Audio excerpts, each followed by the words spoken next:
FIM FM, comptoir, conjoncture. L'économie en débat.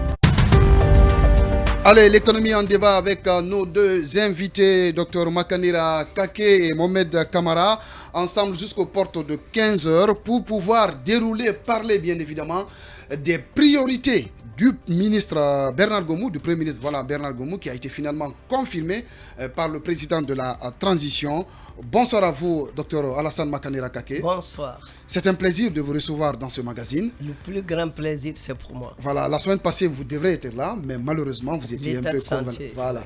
En tout cas, merci d'avoir répondu à notre invitation. Bon, l'autre, c'était un invité déjà. Mohamed Kamara, bonsoir. Bonsoir à vous. Merci d'être là également. Bonsoir à vous, Moustapha Biki Diallo.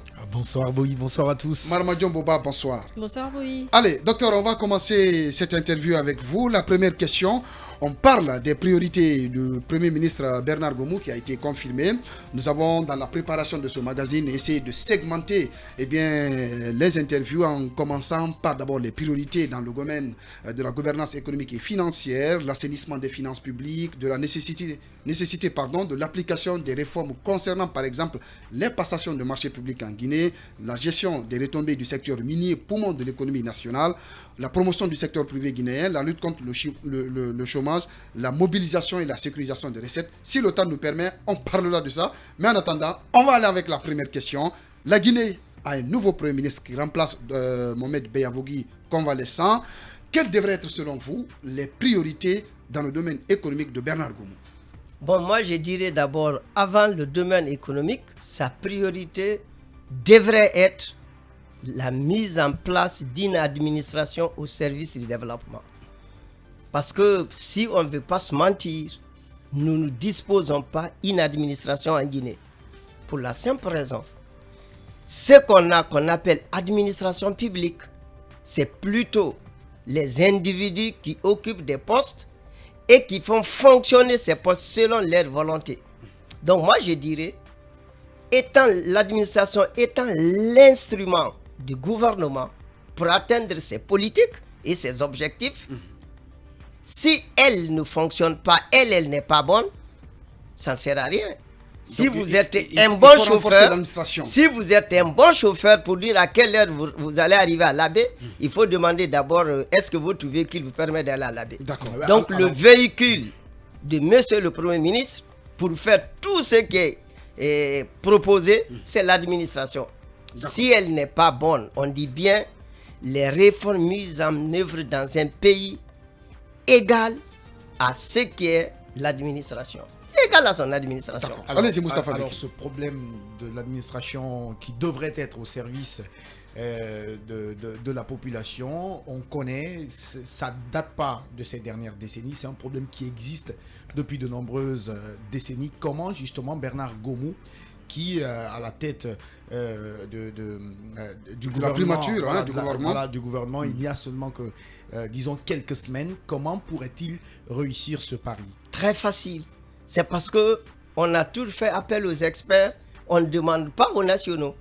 C'est un problème national, il faut une solution nationale. D'abord, qu'est-ce qu'il faut changer dans l'administration? Le premier élément qui reste fondamental, c'est le respect de la hiérarchie. Il n'y en a pas en Guinée. Le président de la République, je prends sous le président Alpha, peut discuter avec un chef de section d'une administration. Alors qu'il a un ministre. Alors qu'il y a un Premier ministre. Normalement, un président ne doit pas donner des instructions à un ministre s'il y a un Premier ministre, chef de gouvernement. Or, en Guinée, dans notre vécu, on a vu que nos présidents de la République discutaient directement avec les directeurs nationaux, soit des impôts de la douane ou un chef de section ailleurs. Mais c'est que ça, c'est le premier élément. Donc, instaurer la hiérarchie dans l'administration, ce n'est pas un monde à déplacer. Docteur, on va aller avec les thématiques maintenant. Les priorités économiques. On va commencer par la gouvernance économique et financière. Quelles sont vos approches de solutions? Qu'est-ce que Bernard Gomou doit tout de suite activer pour pouvoir, n'est-ce pas, réussir ce pan de sa mission? Bon, vous allez m'obliger de parler, mais c'est l'autre qui devait, mais je vais parler de ça. Allez-y. La gouvernance économique devrait porter essentiellement sur le secteur public économique. Ce secteur public économique est mal défini, mal connu, mal géré. Secteur public économique, nous avons les établissements publics industriels et commerciaux, l'ARPT, l'OGP, patrimoine bâti, ainsi de suite. La loi financière est claire. Lorsque vous avez des structures pareilles, ces structures doivent être dotées des budgets annexes qui doivent être présentés à l'Assemblée nationale. En Guinée, quand vous lisez les derniers rapports de la Cour des comptes et de nos recherches, on a plus de 180 établissements publics. Et dont la gestion mais s'il vous plaît, vous ne verrez pas, ce n'est même pas gestion, c'est qu'on ne voit même pas leur apport dans le budget. Je me rappelle en 2018, avec la formation que j'ai donnée à l'Assemblée nationale, on a pressé le ministre d'alors pour le budget 2019. L'ARPT avait décidé de mettre 400 milliards. De zéro, l'ARPT dit donc je vais donner 400 milliards. On a trouvé d'autres structures qui avaient 20 milliards qui disent on va donner 55 milliards. Donc je veux dire, le premier élément, sa gouvernance, il faut pour que ça marche, qu'il puisse dire voici le profit du secteur public économique. D'accord. Les établissements publics industriels et commerciaux, les sociétés publiques et les établissements publics administratifs. C'est le premier élément. Voici leur budget. Et voici comment doivent être gérés l'excédent de leur budget qui doit être versé au trésor. Si moi je vois ça, je dirais qu'ils commencent à s'occuper des services publics économiques. Mais malheureusement en Guinée, personne ne le fait. Ça c'est le premier point. D'accord. Le second, et ça c'est tout de suite, quand on dit économie guinéenne, essentiellement, même ma grammaire, on te dirait les mines. Le secteur Donc, minier. Secteur minier. Le poumon de l'économie C'est nationale. le poumon. Ouais. Ce secteur minier reste opaque, très opaque. On n'a pas accès au contenu des contrats. Les contrats ne sont pas publiés. On ne sait pas, alors que l'article 7 ou 9 de la Constitution financière est clair, les contrats miniers doivent être publiés. Oui. Pour que les citoyens sachent, la société Y apporte Contribuer à telle hauteur à à telle l'économie hauteur. nationale. Voici ceci, cela. D'accord. On ne voit pas ça. Y a pas de- Deuxième aspect, et autre priorité rapidement, qu'ils nous disent comment ils comptent relancer le PME. Ça, c'est important. moyennes entreprises, Ah, ça. oui, comment ils comptent les relancer. On va Ainsi revenir de suite. sur ça. Mohamed Kamara, on va aller avec vous sur la même question. La priorité pour Bernard Gomo aujourd'hui, c'est de relancer l'économie nationale. Selon vous, comment il devrait s'y prêter en prenant le volet gouvernance économique et financière, par exemple, avant de passer la parole à Mme Djomboba? D'accord, je vous remercie. Permettez-moi de m'acquitter d'un devoir, celui de la joie qui est mienne de partager ce plateau avec mon professeur, qu'il en soit remercié. Donc, pour ce faire, une administration publique a deux ressources fondamentales, les hommes et l'argent. Les hommes, la refondation, comme le mot, personnellement, j'ai du mal à le redéfinir, mais pour qu'une administration fonctionne, il faut une fonction publique, ministère de fonction publique, parce que c'est lui qui met à disposition les agents dans tous les autres ministères. Un. Deuxièmement, le pool financier de l'État. Dans chaque ministère, ton DAF, ton contrôleur financier, la personne responsable de passation de marché, la personne responsable comptable matière, sont nommés par le ministre du budget et le ministre des Finances. Ce n'est pas le ministre de tutelle qui les nomme. Il travaille avec eux. Donc, si l'on veut circuler, les Anglais disent « follow the money ». Vous voulez comprendre les choses, suivez le circuit de l'argent. Ces gens-là, il faut pouvoir travailler leur façon de faire. Un ministre Qu'est-ce que vous reprochez à leur façon de faire, par exemple? Je veux dire, dans la loi actuelle, il y a un ministre ordonnateur. Alors que le DAF prépare le budget pour lui, normalement il travaille sous sa tutelle. Il arrive que ce DAF soit plus reconnaissant au ministre qu'il a nommé là que son ministre de tutelle. C'est un problème qui s'est posé. J'ai eu à demander à certains ministres, mais est-ce que vous connaissez les lignes budgétaires? Est-ce que vous avez accès à ce qu'on appelle la chaîne de dépenses? Parce que vous utilisez l'argent. Les impôts, la douane amènent l'argent. vous, ministère, utilisez.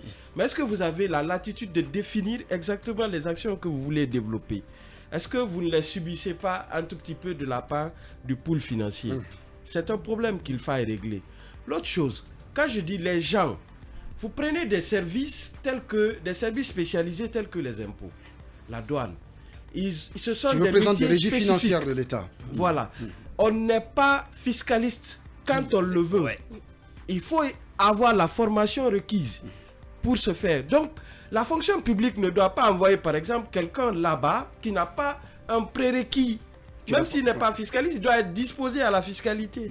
Comme ça, une formation à l'interne peut l'amener à se faire.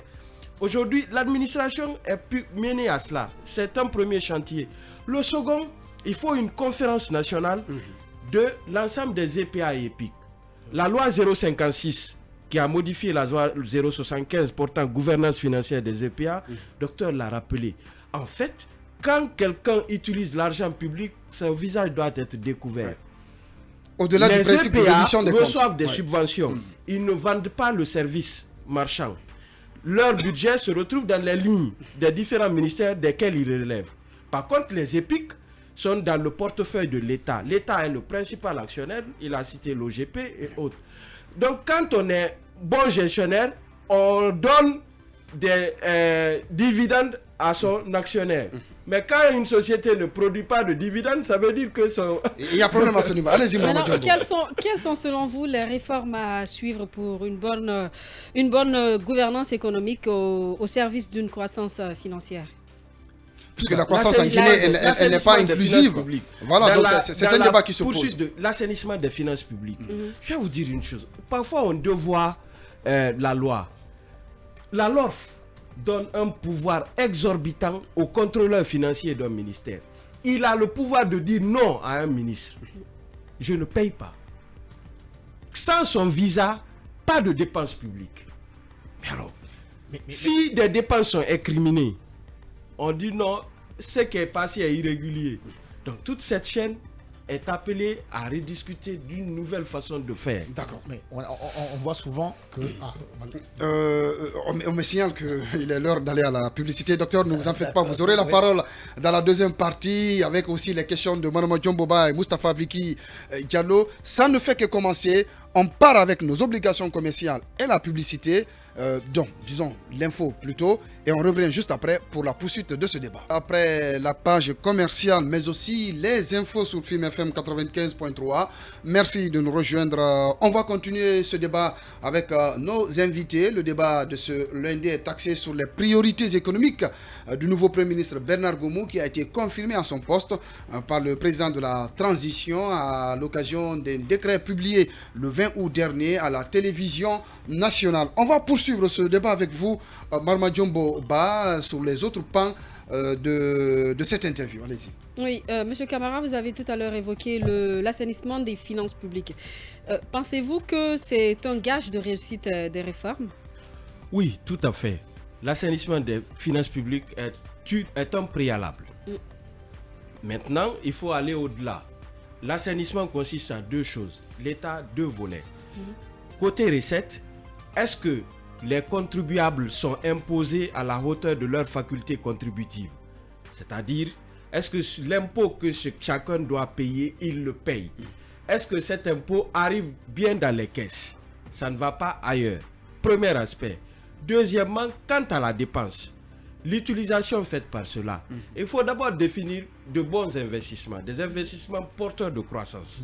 Il faut mieux investir dans une route qui ouvre des chemins qui aide la à population, l'écoulement en tout des cas, produits à se mouvoir, agricoles que de colmater des routes ici. Donc, deuxièmement, les marchés publics, leur utilisation, quand l'État donne de l'argent aux entreprises, il faut que ces entreprises soient bien identifiées, qu'elles soient en règle avec l'administration fiscale, qu'on les connaisse.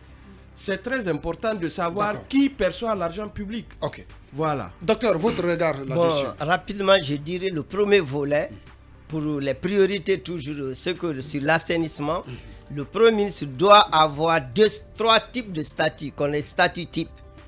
Premier statut type, pour les entreprises publiques, industrielles et commerciaux, statut type en Guinée, autant d'établissements publics, il y a autant de statuts. Donc, il faut avoir pour les EPA, pour les EPIC et pour les sociétés. Donc, il faut 3 statuts types. Je passe vite. Je reviens sur l'autre volet. Le plus important aujourd'hui, quand nous regardons la pression fiscale en Guinée, elle est la plus faible de la sous-région. Mais ça, c'est comptabilisé. Malgré que la pression fiscale réelle dépasse cela. Pour la simple raison, l'administration fiscale guinéenne est incapable de faire la traçabilité de l'impôt. On ne peut pas suivre l'impôt de sa création, de son prélèvement jusqu'au trésor.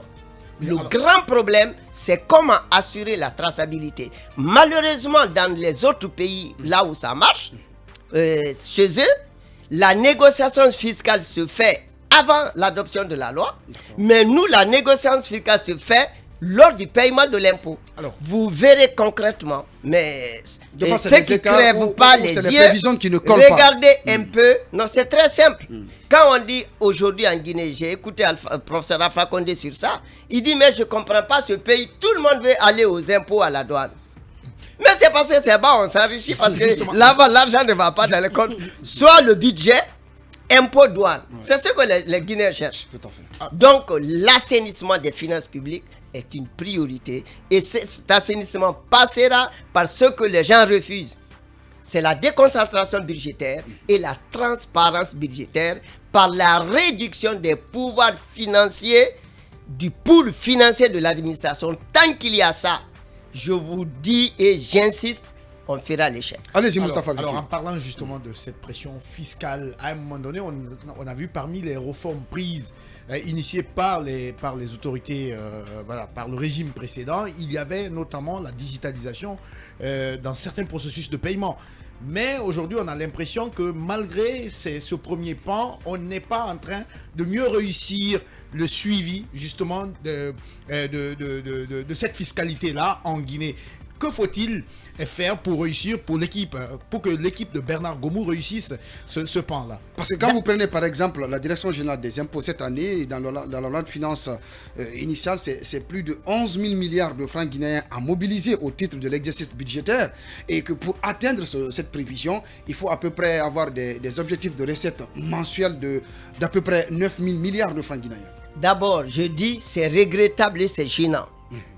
Après 60 ans de l'indépendance, que la Guinée, dans le cadre de prélèvement de nos ressources, on utilise les quotas forfaitaires. Quand on utilise le quota, soit on veut favoriser certains ou qu'on ne connaît pas. Dans les pays modernes, même au Sénégal, le prélèvement de l'impôt doit se baser sur l'évaluation directe. Nous, on fait le forfait. Et la conséquence du forfait... Comment cette évaluation devrait se faire, justement? L'évaluation, on devait recenser tous les contribuables. Ça, c'est le premier élément. Connaître exactement combien ces gens-là doivent payer. Mais on a les calculs simples. Comment on détermine, on évalue l'impôt? On tient compte du taux de croissance du PIB, le taux de croissance de l'économie, et la modification de la loi fiscale. Là, on peut dire exactement combien de conteneurs de 20 pieds entrent à Conakry et combien de 40 pieds, les statistiques sont disponibles. Combien de véhicules entrent, on sait un conteneur de 40 pieds est taxé à combien. Si la croissance est de 2%, fait de 2%, on sort un chiffre que de dire quota. Je me rappelle, l'affaire de quota est venue de Elas Loudalé. Ce jour, il avait un de ses enfants dans ma classe. Quand j'ai critiqué, la réponse qu'il a donnée, il dit, moi, je ne peux pas aller à l'évaluation directe, j'ai besoin des résultats. J'ai augmenté le quota pour avoir beaucoup plus d'argent. J'ai dit, vous avez raison. Mais vous imaginez, depuis que Elas Selou, au moment où il était Premier ministre, on s'est consacré, on s'est limité au quota. Mais il faut qu'on avance. C'est devenu la règle. C'est la règle et c'est qui est très dangereux. Donc, s'il vous plaît, quand lui, il a travaillé aux impôts, demandez d'autres personnes. En fin d'année, vous entendez, parmi les agents des impôts, on est en train de répartir la cagnotte fiscale. Dès qu'on dépasse le quota, qu'est-ce qui se passe? On se répartit ça. J'ai dit un document. Alors qu'attention, ce n'est écrit nulle part. Quand il y a l'excédent de recettes, on doit remettre ça aux travailleurs, au trésor. Donc voici les problèmes. Maintenant, comment ça se passe? Parce que là, je connais ce circuit. Je négocie avec M. Diallo. J'ai dit, M. Diallo, écoute, vous allez me fixer un quota de 10 milliards. Moi, je sais, j'aurai 25. Je vous donnerai 5, je prendrai 10. Il me réduit le quota. Les quotas se négocient. D'accord. Parce que j'ai été à l'OGP, j'ai participé à la négociation du quota. Quand j'ai déclaré 15 milliards, on me dit, mais tu es fou. J'ai été DAF de l'OGP pendant un moment. Ils étaient à 400 millions. Quand j'ai vraiment fouillé les documents, j'ai trouvé à plus de 300 entreprises. J'ai calculé, j'étais à 15 milliards. De 400 millions, donc c'était sous-évalué. Non, on ne déclare pas. D'accord. Maintenant, vous savez ce que celui qui est venu du ministère a dit? Il dit, mais si vous déclarez ça, vous déposez l'argent là, c'est le ministre qui va bouffer. Donc, quart de 400 millions. D'où la réforme de l'administration en Guinée. Mohamed, vous avez travaillé longtemps enfin, à la Direction nationale des impôts. C'est l'une des régies financières de l'État qui a, n'est-ce pas, pour ambition, pour mission aussi de mobiliser des ressources publiques pour la Guinée. Et quelle est votre réaction sur ce que le docteur est en train de dire, le problème de quotas, mais aussi le fait que quand il y a excédent, par exemple, en termes de mobilisation des recettes, cet argent, eh bien, ce sont les fonctionnaires qui se le partagent. Bien. Les impôts, pour que notre problème, c'est comment augmenter le taux de pression fiscale. On a deux problèmes à ce niveau. Le premier problème, c'est le secteur pourvoyeur de l'impôt, c'est les mines. Et les mines, on a un problème de prix de transfert. Nous avons affaire à des multinationales qui opèrent ce qu'on appelle une optimisation fiscale. C'est qu'ils se servent des lois pour contourner, amoindrir ce qu'ils doivent payer en Guinée. Et on a une intégration verticale dans le secteur de la bauxite. La CBG qui produit de la bauxite a des actionnaires qui les achètent et pour les transformer en alumine. C'est la même chose pour la SMB qui produit la bauxite et ses actionnaires, notamment au Shandong Wekiabo, a une raffinerie en Chine. Donc celui qui achète le produit a sa filiale en Guinée. Donc cette chaîne-là réduit beaucoup ce qu'ils doivent et ce que nous avons comme base imposable. Pour ce faire, la loi a quand même évolué. Je vous rappelle, en 2020, l'article 16 de la loi de finances disait que toutes les conventions qui n'avaient pas été antérieurement ratifiées par l'Assemblée nationale pouvaient faire objet de révision. Deuxième chose, nous avons l'informalité de l'économie.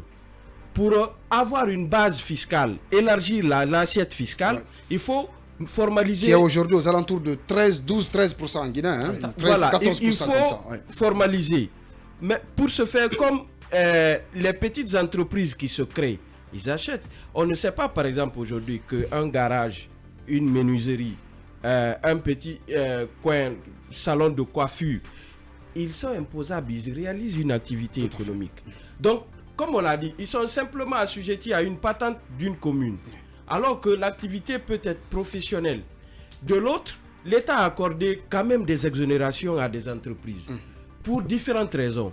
Ces entreprises-là, d'aucuns, l'objet pour lequel l'exonération a été accordée n'est plus valable.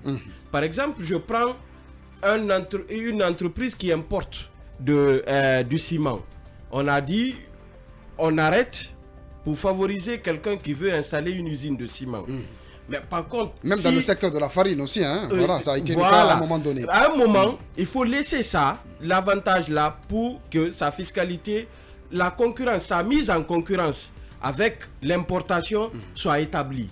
N'oubliez pas, nous avons ratifié le schéma de libre-échange de la CEDEAO et le ZLECAf, qui fait que les autres doivent nous sommes un marché pour eux. Mais l'État doit faire avec un art, c'est-à-dire tout en protégeant l'industrie naissante ici, mais favoriser à ce que les échanges, parce que ça, in fine, ça réduit le coût pour le consommateur. Vous avez touché le secteur minier et justement, Mme Djombo, nous avons une thématique relative justement au secteur minier. Allez-y. Tout à fait. Parlant du secteur minier, nous savons que c'est une belle croissance pour l'économie guinéenne. Maintenant, par quel chemin pouvons-vous passer, oui, la qualité de la croissance. Nous avons une croissance à 6-7%. C'était la meilleure, l'une des meilleures, et nous avons même résisté à Covid. Seulement, la croissance est faite de quoi? L'investissement dans le secteur minier. Et tout le secteur, toute l'économie non minier n'a pas cru. Par contre, elle a régressé du fait de Covid. Alors, le défi pour M. Goumou, le Premier ministre, c'est aujourd'hui de pouvoir en fait relancer ce secteur non minier. Exactement, oui. Tout ce qui n'est pas mine. Les mines, ça permet de gagner l'argent maintenant. Mais il faut diversifier en investissant dans l'agriculture, où nous avons 70% de la population. Tant que nous continuons à importer 300 millions de riz, on ne maîtrisera pas l'inflation. Tant que on ne pourra pas lutter contre la pauvreté, qu'on raconte n'importe quoi. Dans un pays pauvre, la lutte pour un gouvernement, c'est de lutter contre la pauvreté. Évidemment, la production, elle est de mise. Allez-y, Moustapha Biki, notamment sur... Exactement, sur puisque vous ce parlez secteur, de la diversification de l'économie guinéenne, cela passe aussi par la promotion du secteur privé. On a vu récemment, il y a quand même des initiatives qui ont été prises, notamment la création d'un fonds de garantie aux entreprises, mais qui... et l'unité retrouvée au nom du secteur privé guinéen. L'unité retrouvée au sein du secteur privé. Il y a longtemps divisé. Mais cependant, ce secteur reste sous le poids de la pandémie de Covid-19 depuis 2020 et a du mal à sortir la tête de l'eau. Qu'est-ce que le gouvernement Gomu devrait faire pour justement promouvoir et permettre au secteur privé de jouer pleinement son rôle de moteur de croissance dans le pays. Bon, d'abord, non seulement moteur de croissance, mais bénéfique pour le pays. Parce que d'abord, le premier élément, si vous prenez les grands secteurs privés, c'est-à-dire les grandes entreprises privées, vous trouverez toujours ces entreprises sous l'ombre de l'administration. Faites bien des recherches dessus. Docteur. Vous verrez qu'il y a toujours quelqu'un au sommet qui garantit quelque chose, on ne peut pas aller. Moi, je prends le cas de Bokeh. Quand tu pars, tu demandes les droits que les entreprises doivent payer, et tu partez à Conakry. Oui. On me l'a dit. Oui. Partez à Conakry. Ça veut dire... Et je rappelle que vous êtes ressortissant de Bokeh. Je suis ressortissant de Bokeh, je suis membre du comité préfectoral de développement de Bokeh. Mais quand j'ai fait les formations, on est parti vers les entreprises, le Chinois te dit, mais va à Conakry. Oui. Alors que c'est des choses qu'on doit payer à Bokeh pour la collectivité. Ça, c'est un premier aspect. Donc, je veux dire d'abord, il faudrait qu'il y ait dissociation, qu'on sorte nos entreprises privées dans l'ombre de l'État. Parce que s'ils vivent sous l'ombre de l'État, ils ne vivront que l'argent de l'État. Et l'État aura peu. Au lieu de verser l'argent à l'État, on verse l'argent à certains fonctionnaires. Je vous prends, j'ai conseillé beaucoup d'entreprises. À Nongo, quand j'étais conseiller fiscal pour les entreprises, je connais plutôt pour les individus et les entreprises, beaucoup de bâtiments. Je sais personnellement. On dit tel bâtiment, on ne doit pas déclarer la CFU, contribution foncière unique, parce que c'est pour le directeur, pour le chef de section. Donc c'est réparti. C'est pourquoi je dis attention. Comme me dit la pression fiscale est faible, je dirais la pression fiscale comptabilisée.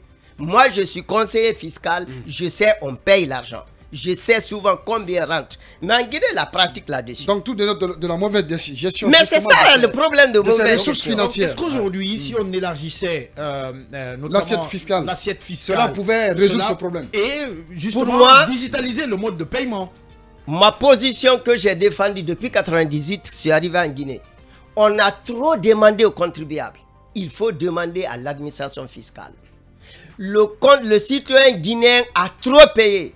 L'État a peu servi le citoyen. La problématique, c'est ça. Élargir la base d'imposition, je suis d'accord. Mais le contribuable est fatigué. Parce qu'il paye l'impôt normal et l'impôt anormal. Il n'a pas d'eau. Ensuite, c'est l'administration. L'État devrait investir. Les réformes devraient permettre les investissements. Les réformes doivent toucher les régies financières. Malheureusement, l'ajustement structurel, les réformes ont touché les impôts, la loi et le contribuable. Mais jamais l'administration fiscale. Il a dit une chose que j'ai aimée. Douane et impôts. J'ai été conseiller encore aux impôts en 2010, à la douane en 2010. Quand j'ai fait le profil, 80% en 2010 n'avaient aucune formation par rapport au service des impôts. C'est qui peut entraver la rentabilité même. Pourquoi? J'ai demandé le pourquoi. Parce que la douane et les impôts n'ont pas l'autonomie de recrutement. Tout le monde est recruté de la même manière. Et comme c'est un pays relationnel, ceux qui ont des relations, ceux qui vont là-bas. Même s'ils n'ont pas le niveau. Non, je dis relation. La Guinée, le niveau, c'est interdit. Si tu as le niveau. Non, mais c'est très grave. Quand tu as le niveau ici, tu as un problème. Et oui, mais c'est très dangereux. J'ai lu là, une phrase m'a marqué de Teli Gallo. Teli dit, dans une société où il y a manque d'éducation, celui qui en a une est considéré comme la victime. La Guinée, c'est cela. Dès que vous êtes compétent, vous devenez problème. Vous êtes compliqué. Vous êtes combattu à la limite. Vous êtes combattu. Moi, j'aime le dire, j'étais à la CENI quand j'ai exigé les lois et j'étais directeur des affaires du département juridique. Comme j'étais un peu compliqué là, les lois passaient sans moi, les contrats passaient sans moi. C'est ça le problème.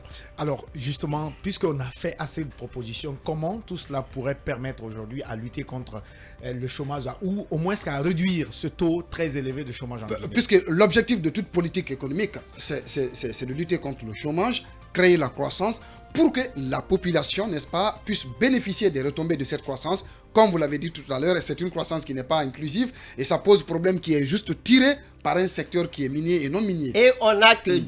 attention, la Guinée gagne à peine 10%. Hein. Déjà, en 2018, est tiré, selon les études sérieuses, est tiré du sous-sol guinéen 500 milliards de dollars. La Guinée a eu à peine 10 milliards. C'est vrai que ça pose beaucoup de problèmes. S'il vous plaît, moi, je suis quelqu'un, je suis très opposé à l'exploitation minière. Trop opposé. Il suffit de voir la vision de Sékou Touré qui a été changée, c'est pour qu'on a des problèmes. Le grand problème que nous avons, c'est cela. Donc, il faut une nouvelle politique minière dans laquelle l'État c'est pas la concession, mais l'association. Parce que nous sommes dans la concession, la génération de 60, et aujourd'hui, on est à la 5e génération. Nous sommes encore la première génération, on n'aura rien de ce qui va nous aider avec les mines. Malheureusement, vaut mieux de faire un moratoire sur l'exploitation minière en Guinée. On arrête un peu, on va aller voir ailleurs. Voilà, on a une minute avec vous, Mohamed, des propositions à l'encontre du Premier ministre Bernard Gomou qui est attendu au tournant et en tout cas les dés sont déjà lancés. D'accord. Rapidement. Assainissement des finances publiques. 2. Contribuer à l'économie non minière. Non, il faut que d'autres secteurs reçoivent l'investissement. 3. Il ne faut pas dire que assainir porte la croissance. L'économie est portée par des individus, par des entrepreneurs. Lorsque vous calez ces entrepreneurs par vos méthodes et qu'ils ne puissent pas s'épanouir réellement, ça fait un frein à l'économie. L'État est un acteur de développement de l'économie, mais il n'est pas le seul. Et dans une économie comme la nôtre, c'est plutôt le secteur privé qui porte cela. Donc il faut lui apporter le soutien nécessaire pour qu'il fasse le nécessaire. Et vous, conséquemment, vous tirez ce qui vous revient comme un... Merci. Grand merci à vous, Dr Makane Rakake. Grand merci à vous. Grand merci à Mohamed Kamara. Monsieur le Premier ministre Bernard Gomou, voici nos propositions de solutions vous permettant justement de faire de la gestion économique et financière une bonne gestion, une gestion vertueuse, vous permettant en tout cas à la fin de cette transition d'avoir un résultat. Merci. Bonsoir chez vous.